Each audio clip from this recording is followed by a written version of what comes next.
Hello guys, today's topic is chemical reaction and chemical equation. आता ह्यामध्ये simple वेमधून मी तुम्हाला intro देते आहे. 10th स्टँडर्डमधलं एक फर्स्ट चॅप्टर आहे. ह्याच्यामध्ये काय होतं, केमिकल रिॲक्शन म्हणजे काय, the two different substrate are combine to form a new product. म्हणजेच आपल्याला चहा बनवायची आहे. चहा बनवण्यासाठी 3 सबस्ट्रेट लागतं आपल्याला. चहा बनवण्यासाठी चहा हे प्रोडक्ट झालं आहे आणि आपल्याला आता चहा बनवायची आहे म्हणजे प्रोडक्ट फॉर्म करायचं आहे. म्हणजे हे 3 सबस्ट्रेट लागतात.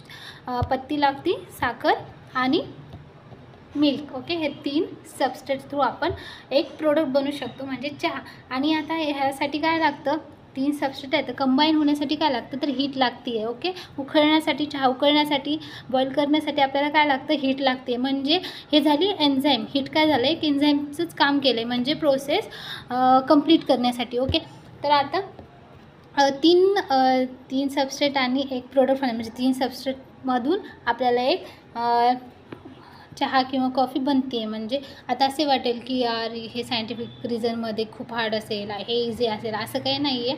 आता बघा, लोखंड आहे, आयर्नचा एक रॉड आहे, त्याच्यामध्ये काही प्रोसेस होत नाही. म्हणजे बाहेरच्या आउटर साईडला काय होतं, ऑक्सिजनसोबत रिॲक्ट होतं आणि काय होतं, गंजतं. म्हणजे एक रस्टिंग प्रोसेस म्हणता येणार. रस्टिंग प्रोसेस म्हणजे ऑक्सिडेटिव्ह प्रोसेस होते त्यामध्ये आणि लोखंड गंजतो. आता काय, जेव्हा आता रिॲक्शन झाली आहे ते कसं आपण हे करणार, ऑब्झर्व करणार. म्हणजे स्टेट तरी चेंज व्हायला पाहिजे किंवा गॅस लिबरेट व्हायला पाहिजे. आता स्टेट चेंज कसं होईल, तर आता सॉलिडचं लिक्विड होईल. आता आपण एक दही ठेवलं आहे, खूप दिवसापासून ठेवलं आहे, तर मग ते डायल्यूट होईल ना. डायल्यूट म्हणजे असं वॉटर लाईक होईल ना. स्टेट चेंज होईल ना, सॉलिड टू लिक्विड. म्हणजे ते सॉलिड नाही राहणार, अगोदर सेमी सॉलिड असेल, पण जेव्हा प्रोसेस होईल किंवा कलर चेंज होईल त्याचा, अगोदर व्हाईट होईल, पुन्हा येल्लोइश होईल. म्हणजे हे काय, कलर चेंज होईल. म्हणजे असं आपल्याला कळायला आलं पाहिजे की रिॲक्शन कशी होईल किंवा कोणत्या वेनं झाली आहे रिॲक्शन.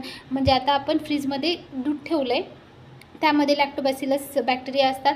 तर आता काय होतं, फ्रीजमध्ये दूध ठेवलं आहे, ह्याच्यामध्ये रिॲक्शन होणार नाही. तेच आउटसाईडला आपण ठेवलं इन्व्हायरमेंटमध्ये, तर ऑक्सिजन किंवा एनी म्हणजे टेम्परेचरसुद्धा अफेक्ट करू शकते त्या मिल्कला.